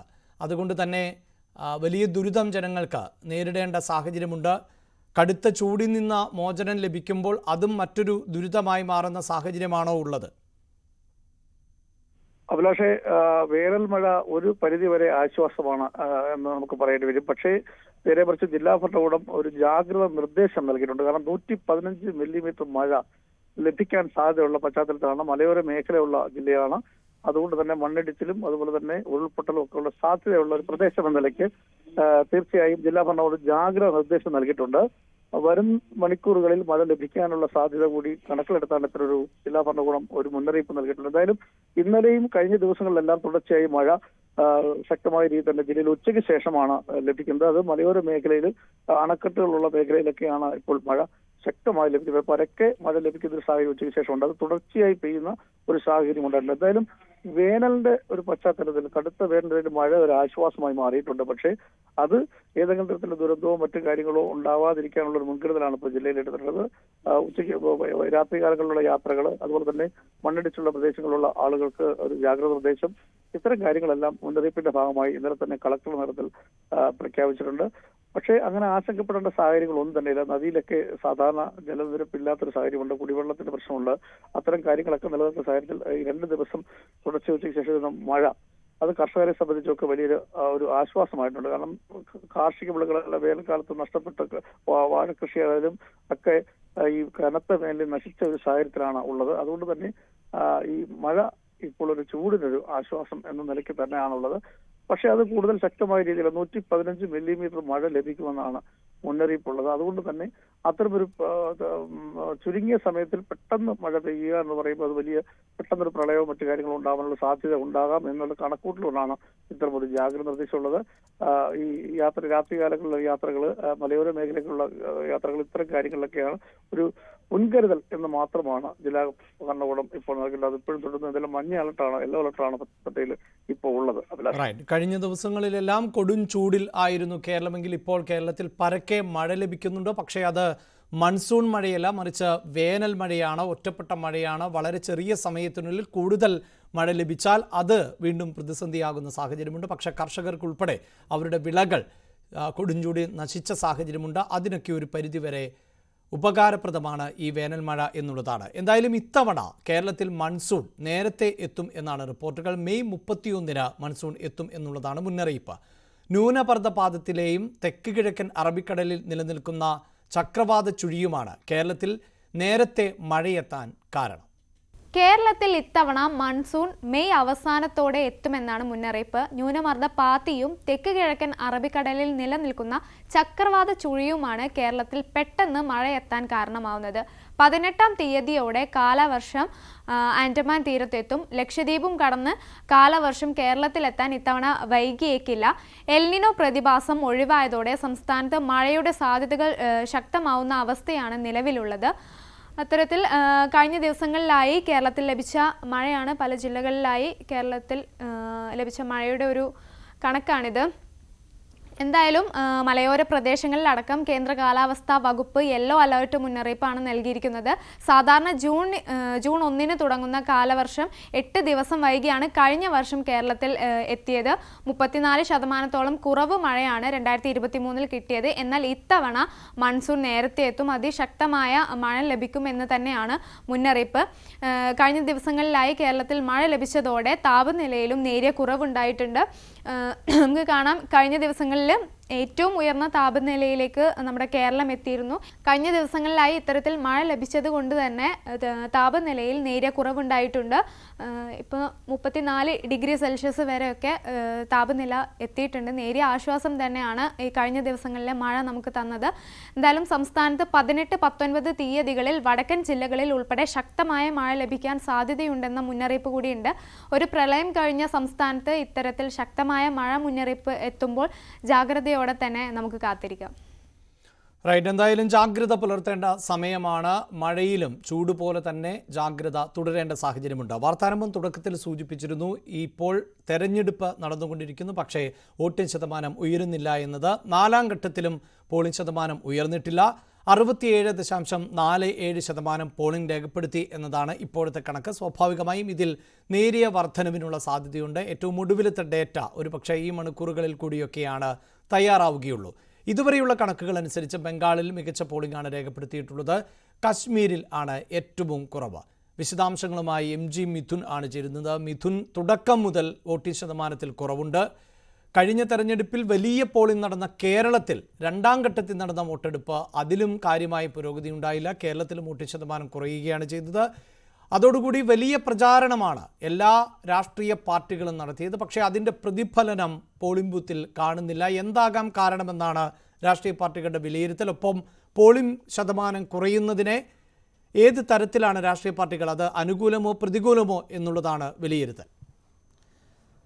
അഭിലാഷ്, അതായത് ആദ്യം 3 ഘട്ടങ്ങൾ നമ്മൾ നോക്കുമ്പോൾ പോളിംഗ് ശതമാനത്തിൽ വലിയ കുറവുണ്ടായിരുന്നു. പക്ഷേ 4ാം ഘട്ടത്തിലേക്ക് വരുമ്പോൾ താരതമ്യേന മറ്റ് 3 ഘട്ടങ്ങളെ അപേക്ഷിച്ച് വലിയ കുറവ് സംഭവിച്ചു എന്ന് നമുക്ക് പറയാൻ സാധിക്കില്ല. 4ാം ഘട്ടത്തിൽ 67.25 ഇതുവരെ രേഖപ്പെടുത്തിയിരിക്കുന്നത്. എന്തായാലും ഇനിയും വരും മണിക്കൂറുകളിലൊക്കെ തന്നെ തെരഞ്ഞെടുപ്പ് കമ്മീഷൻ ഇതിൻ്റെ ഔദ്യോഗിക വിവരം എത്ര ശതമാനം പോൾ ചെയ്തു 4ാം ഘട്ടം എന്നുള്ളത് പ്രസിദ്ധീകരിക്കാനിരിക്കുകയാണ്. എന്തായാലും മുൻകാലങ്ങളിൽ 2019 69.12% പോളിംഗ് എങ്കിൽ അതിനടുത്തോട് തന്നെ എത്താനുള്ളൊരു സാധ്യത കൂടിയാണ് ഈ ഒരു ഘട്ടത്തിൽ നമുക്ക് മനസ്സിലാക്കാൻ സാധിക്കുന്നത്. പക്ഷേ മറ്റു 3 ഘട്ടങ്ങളിൽ നേരത്തെ അഭിലാഷ് സൂചിപ്പിച്ച പോലെ തന്നെ 2ാം ഘട്ടത്തിൽ കേരളം ഉൾപ്പെടെയുള്ള സംസ്ഥാനങ്ങളുണ്ടായിരുന്നു. അവിടെയെല്ലാം തന്നെ പോളിംഗ് ശതമാനം വലിയ രീതിയിൽ ഇടിവ് സംഭവിക്കുകയും ചെയ്തു. ആദ്യഘട്ടത്തിൽ 2019 അത് 69.43 ആയിരുന്നുവെങ്കിൽ ഇത്തവണ 66.1% പോളിംഗ് കുറയുന്ന ഒരു പശ്ചാത്തലമായിരുന്നു ഉണ്ടായിരുന്നത്. 2ാം ഘട്ടത്തിലേക്ക് വരുമ്പോൾ 2019 അത് 69.64 ആയിരുന്നുവെങ്കിൽ 2ാം ഘട്ടം ഇപ്പോൾ എത്തിയപ്പോൾ 2024 എത്തിയപ്പോൾ 66.7 കുറയുന്നു. കൂടാതെ 3ാം ഘട്ടം നോക്കുമ്പോൾ 65.68 ഇത്തവണ രേഖപ്പെടുത്തിയത്. അത് 2019 68.4% എന്നിങ്ങനെയാണ് കണക്കുകൾ സൂചിപ്പിക്കുകയും ചെയ്യുന്നത്. ഒപ്പം തന്നെ സംസ്ഥാനങ്ങളിലെ കണക്കുകൾ എടുത്തു നോക്കുമ്പോൾ ഈ ഒറീസ ഒപ്പം തന്നെ പശ്ചിമ ബംഗാൾ അടക്കമുള്ള സംസ്ഥാനങ്ങളിൽ, ആസാം അടക്കമുള്ള സംസ്ഥാനങ്ങളിൽ വലിയ ഒരു പോളിംഗ് ശതമാനം 2019 ഉയരുകയും ചെയ്തിരുന്നു. ഓരോ ഘട്ടങ്ങളിലും 85 മുകളിലേക്ക് പോകുന്നു, 80 മുകളിലേക്ക് തന്നെ പോളിംഗ് ചെയ്ത ഒരു സംസ്ഥാനം കൂടിയായിരുന്നു വെസ്റ്റ് ബംഗാൾ. പക്ഷേ 4ാം ഘട്ടത്തിലേക്ക് എത്തിയപ്പോൾ അവിടെ 5 മണ്ഡലങ്ങളായിരുന്നു തെരഞ്ഞെടുപ്പിൽ വിധി എഴുതാൻ കഴിഞ്ഞ ദിവസം പോയത്. ആ 5 മണ്ഡലങ്ങളിലേക്കുള്ള തെരഞ്ഞെടുപ്പ് നടന്ന 4ാം ഘട്ടത്തിൽ അവിടെ 5%-ലേറെ കുറവ് സംഭവിച്ചു എന്നുള്ളത് തന്നെയാണ് 2019 അപേക്ഷിച്ചുള്ളത്. പക്ഷേ 78%-ഓളം പശ്ചിമ ബംഗാളിൽ പോളിംഗ് രേഖപ്പെടുത്തിയിട്ടുണ്ട്. കൂടാതെ തന്നെ നമുക്ക് മറ്റ് സംസ്ഥാനങ്ങളിലേക്ക് നോക്കുമ്പോൾ മഹാരാഷ്ട്രയിൽ മറാഠ സംവരണ പ്രക്ഷോഭം കാര്യമായി സ്വാധീനിക്കാനിടയുള്ള മേഖലയിലായിരുന്നു കഴിഞ്ഞ ദിവസങ്ങളിൽ പോളിംഗ് നടന്നത്. അവിടെ 11 മണ്ഡലങ്ങളിലായിരുന്നു അവിടെ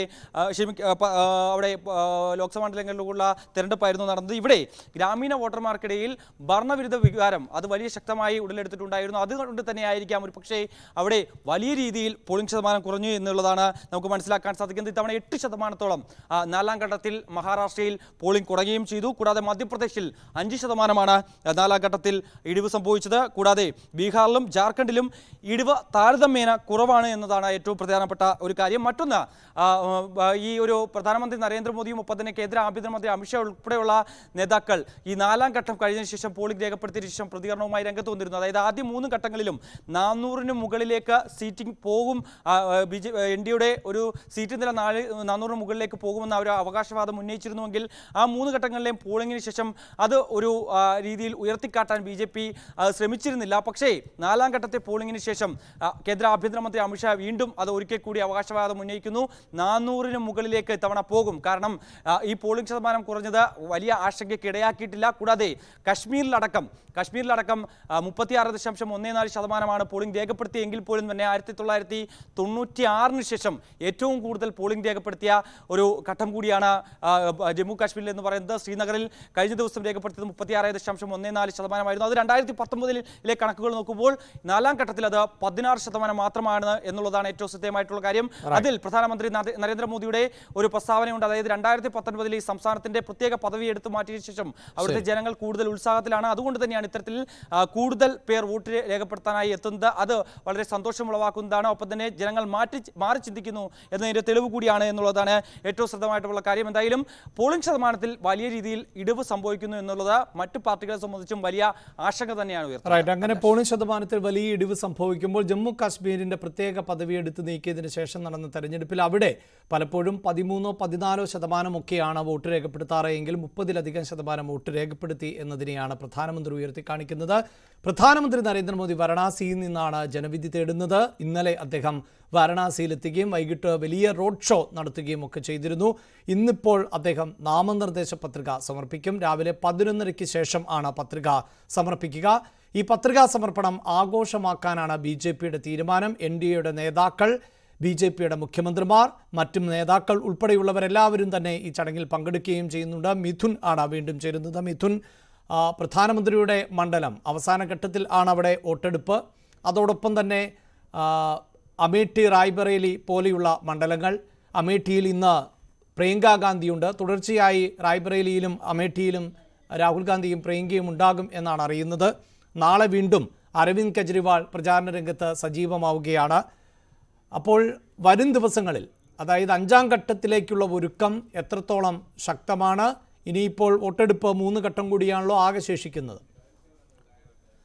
അഭിലാഷ്, രാവിലെ 11 കൂടി പ്രധാനമന്ത്രി നരേന്ദ്രമോദി പത്രികാ സമർപ്പണത്തിനായി വരണാധികാരിക്ക് മുമ്പിലേക്ക് എത്തുമെന്നാണ് നമുക്ക് മനസ്സിലാക്കാൻ സാധിക്കുന്നത്. 11:40 കൂടി അതിന് പ്രത്യേക മുഹൂർത്തമൊക്കെ തന്നെ കുറിച്ച് നൽകിയിട്ടുണ്ട്. അതിനെ അഭിജിത്ത് മുഹൂർത്തം എന്നാണ് പറയുന്നത്. 11:40 അദ്ദേഹം പത്രിക കൈമാറുകയും ചെയ്യുന്നത്. ഇത് വലിയൊരു ശക്തി പ്രകടനമായി മാറ്റാനുള്ള ഒരു ശ്രമം തന്നെയാണ് BJPയുടെ ഭാഗത്തു നിന്നുള്ളത്. കഴിഞ്ഞ ദിവസം അദ്ദേഹം വാരണാസിയിലെത്തി റോഡ് ഷോ നടത്തിയപ്പോൾ അതിനുള്ള തെളിവ് തന്നെയാണ്. അതൊരു ഉദാഹരണം കൂടിയായി നമുക്ക് എടുത്തു പറയുകയും ചെയ്യാം.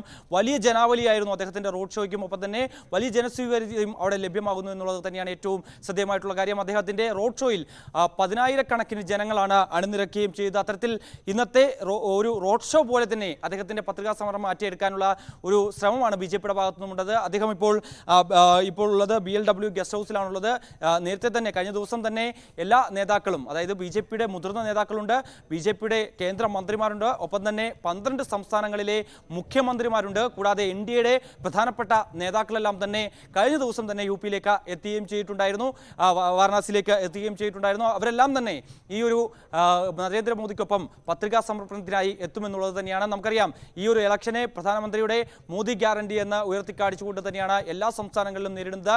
അവിടെ ഒക്കെ ഉള്ളതുകൊണ്ട് തന്നെ താരപ്രചാരകരായിട്ടുള്ള നരേന്ദ്രമോദിയുടെ പത്രികാ സമർപ്പണം അത് വലിയ ആഘോഷമാക്കി മാറ്റാനുള്ള ഒരു ശ്രമം കൂടിയാണ് BJPയുടെ ഭാഗത്തു നിന്നും ഉണ്ടായിരിക്കുന്നത്. എന്തായാലും അല്പസമയത്തിനകം അദ്ദേഹം ദേശ് മേത്ത ഘട്ടിലേക്ക് പോകുമെന്നുള്ളതാണ്. അവിടെ ഗംഗാനദിയിൽ കുളിക്കുമെന്നുള്ള ഒരു കാര്യങ്ങളൊക്കെ വരുന്നുണ്ട്, അത്തരത്തിലുള്ള സൂചനകളൊക്കെ പുറത്തു വരുന്നുണ്ട്. പക്ഷേ അത് നടക്കുമോ എന്നുള്ളത് നമുക്ക് കണ്ടറിയേണ്ടിയിരിക്കുന്നു. പക്ഷേ 10 മണിക്ക് അദ്ദേഹം കാൽഭൈരവ ക്ഷേത്രം സന്ദർശിക്കും. അവിടുത്തെ ക്ഷേത്രം സന്ദർശിച്ച ശേഷമായിരിക്കും അദ്ദേഹം തിരികെ ഗസ്റ്റ് ഹൗസിൽ എത്തിയതിനു ശേഷം ഒരു 10:50 കൂടി അദ്ദേഹം അവിടുന്ന് ഒരു പക്ഷേ റോഡ് ഷോ ആയിട്ടായിരിക്കും, അവിടുന്ന് വാഹന ജാഥയോടുകൂടി ആയിരിക്കും ഈ വരണാധികാരികൾക്ക് മുമ്പിലേക്ക് എത്തുക. അവിടെ വലിയ ആവേശമുണ്ട്, വലിയ ആഘോഷ പ്രകടനങ്ങളുണ്ട്. രാവിലെ മുതൽ തന്നെ പ്രവർത്തകരുടെ ഒരു വലിയ തിര നമുക്ക് അവിടെ പ്രകടമാകുന്നുണ്ട്. കൂടാതെ കൊടിതോരണങ്ങളൊക്കെ തന്നെ അലങ്കരിച്ചുകൊണ്ട് അദ്ദേഹം പോകുന്ന പാതയിലൊക്കെ തന്നെ പുഷ്പവൃഷ്ടി നടത്താനുള്ള ഒരു തീരുമാനം കൂടി BJPയുടെ ഭാഗത്തുനിന്നുണ്ട്. എന്തായാലും എല്ലാ ഒരുക്കങ്ങളും പൂർണ്ണമാണ്.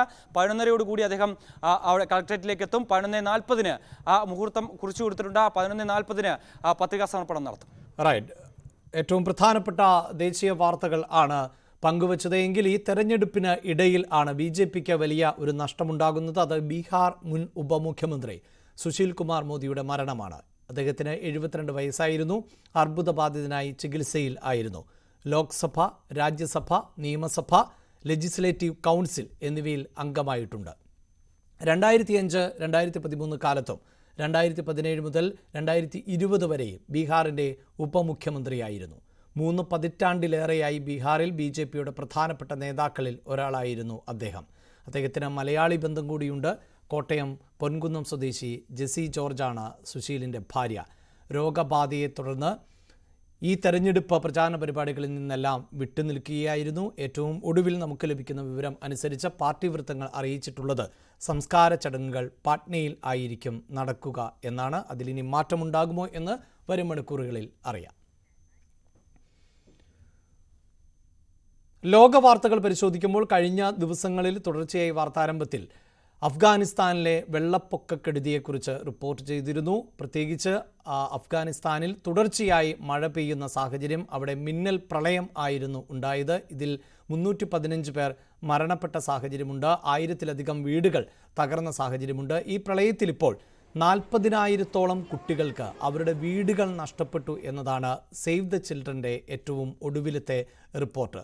1000-ലധികം വീടുകൾ നശിച്ചതായി റിപ്പോർട്ടുകൾ നേരത്തെ തന്നെ വന്നതാണ്. UN ഭക്ഷ്യ ഏജൻസിയായിരുന്നു ഇത് സംബന്ധിച്ച റിപ്പോർട്ട് നൽകിയത്. അതോടൊപ്പം തന്നെ വലിയ പ്രതിസന്ധി അഫ്ഗാനിസ്ഥാൻ നേരിടുന്നതായും റിപ്പോർട്ടുകളുണ്ട്. അഫ്ഗാനിസ്ഥാനിൽ നിലവിൽ ഉള്ള ഭരണകൂടം എന്നത് ജനാധിപത്യ സംവിധാനത്തിലൂടെ അധികാരത്തിലേറിയ ഭരണകൂടമല്ല, തീവ്ര മതസ്വഭാവമുള്ള ഭരണകൂടം ആണ്. അതുകൊണ്ട് തന്നെ ലോകരാജ്യങ്ങൾ അഫ്ഗാനിസ്ഥാൻ്റെ ഭരണകൂടത്തെ, താലിബാനെ അംഗീകരിക്കുന്നില്ല. രക്ഷാപ്രവർത്തനത്തിലടക്കം അതുകൊണ്ട് മറ്റു രാജ്യങ്ങളുടെ കൂടുതൽ സഹായമൊന്നും ലഭിക്കാത്ത സാഹചര്യമുണ്ട്. എങ്കിലും അയൽരാജ്യങ്ങൾ വലിയ സഹകരണവും ഒക്കെ ഉണ്ടാകും എന്ന് പ്രതീക്ഷിക്കാം. വലിയ ഭക്ഷ്യപ്രതിസന്ധി കൂടിയാണ് അഫ്ഗാനിസ്ഥാൻ ഇപ്പോൾ നേരിടുന്നത്. ഇസ്രായേൽ ഹമാസ് പോരാട്ടം 7 മാസം പിന്നിട്ടിട്ടും ഒരു തരത്തിലുമുള്ള അയവും ഉണ്ടായിട്ടില്ല. ഇന്നലെ ജബലിയിൽ നടന്ന ആക്രമണത്തിൽ 19 പേർ മരിച്ചിരുന്നു എന്നാണ് ഗാസ ആരോഗ്യ മന്ത്രാലയം അറിയിച്ചത് എങ്കിൽ ആ ആക്രമണം ഇപ്പോഴും തുടരുന്നു എന്നുള്ളതാണ് റിപ്പോർട്ടുകൾ. ഇസ്രയേൽ ആക്രമണത്തിൽ ഐക്യരാഷ്ട്രസഭ ഉദ്യോഗസ്ഥൻ കൊല്ലപ്പെട്ടു എന്നുള്ളതാണ് ഏറ്റവും ഒടുവിൽ വരുന്ന വാർത്ത. ഗാസയിൽ മരിച്ചത് ഇന്ത്യക്കാരനാണ് എന്ന് സ്ഥിരീകരിക്കാത്ത റിപ്പോർട്ടുകളുണ്ട്. എന്തായാലും ആ പേര് ഇതുവരെയും ഐഡന്റിറ്റി ഇതുവരെയും പുറത്തുവിട്ടിട്ടില്ല. അപ്പോൾ മാത്രമാണ് മരിച്ചയാൾ ഇന്ത്യക്കാരനാണോ എന്നതിൽ സ്ഥിരീകരണമുണ്ടാകൂ. എങ്കിലും ഈ ആക്രമണം ഞെട്ടിക്കുന്നതാണ് എന്നാണ് ഐക്യരാഷ്ട്രസഭ സെക്രട്ടറി ജനറൽ അന്റോണിയോ ഗുട്ടറസിന്റെ പ്രതികരണം. റഫേലെ യൂറോപ്യൻ ആശുപത്രിയിലേക്കുള്ള യാത്രാമധ്യേ UN ഉദ്യോഗസ്ഥർ സഞ്ചരിച്ച വാഹനത്തിന് നേരെ ഇസ്രായേൽ ആക്രമണം നടത്തി. ഇസ്രായേൽ ആക്രമണത്തിൽ ഒരു ഇന്ത്യൻ ഉദ്യോഗസ്ഥൻ കൊല്ലപ്പെട്ടതായി റിപ്പോർട്ടുണ്ട്. United Nations department of safety and security staff അംഗമായി പ്രവർത്തിച്ച ഒരു മുൻ ഇന്ത്യൻ ആർമി ഉദ്യോഗസ്ഥനാണ് കൊല്ലപ്പെട്ടിരിക്കുന്നത്. ഉദ്യോഗസ്ഥന്റെ ഐഡന്റിറ്റി സംബന്ധിച്ചിട്ടുള്ള കൂടുതൽ വിവരങ്ങളൊന്നും വന്നിട്ടില്ല. അതേസമയം മധ്യ ഗാസയിലെ നുസാറത്ത് അഭയാർത്ഥി ക്യാമ്പിന് നേരെ നടന്ന ഇസ്രായേൽ ബോംബ് ആക്രമണത്തിൽ കുട്ടികളടക്കം 14 പലസ്തീനികൾ കൊല്ലപ്പെട്ടു. 7 മാസത്തിലേറെയായി നടക്കുന്ന യുദ്ധത്തിൽ 35,000-ത്തിലധികം ആളുകൾക്ക് ജീവൻ നഷ്ടപ്പെട്ടതായിട്ടാണ് വിവരം. അതേസമയം 78,827 പേർക്ക് പരിക്കേൽക്കുകയും ചെയ്തിട്ടുണ്ട്. ഇസ്രായേൽ മരണസംഖ്യ 1139 ആണ്. ഇന്റർനാഷണൽ ഡെസ്കിൽ നിന്ന് കൃഷ്ണേന്ദുവാണ് ഈ വാർത്തയുടെ വിശദാംശങ്ങൾ നൽകിയത്. ഇനി കേരളത്തിൽ നിന്നുള്ള കൂടുതൽ വാർത്തകളിലേക്ക് കടക്കേണ്ടതുണ്ട്. അതിൽ പ്രധാനപ്പെട്ടത് തുടർച്ചയായി ഈ കേരളത്തിൽ ഗുണ്ടകളുടെ വിളയാട്ടം നടക്കുന്നു എന്നുള്ളത് ന്യൂസ് 18 റിപ്പോർട്ട് ചെയ്യുന്ന ഒന്നാണ്. അതിനിടയിൽ ആയിരുന്നു കരമനയിൽ കൊലപാതക കേസിലെ പ്രതികൾ ഉൾപ്പെടെ വീണ്ടും മറ്റൊരു ക്രൂരകൃത്യം നിർവഹിച്ചത്. ഇപ്പോഴിതാ ആവേശം മോഡലിൽ ഉള്ള ആഘോഷ പരിപാടികൾ ഒക്കെ ഗുണ്ടാ തലവന്മാർ നടത്തുകയാണ്. ആ വാർത്തയിലേക്ക് വരാം. കേരള പോലീസ് എന്തു ചെയ്യുന്നു എന്ന സംശയമുണ്ട്. ഇടവേളയ്ക്ക് ശേഷം.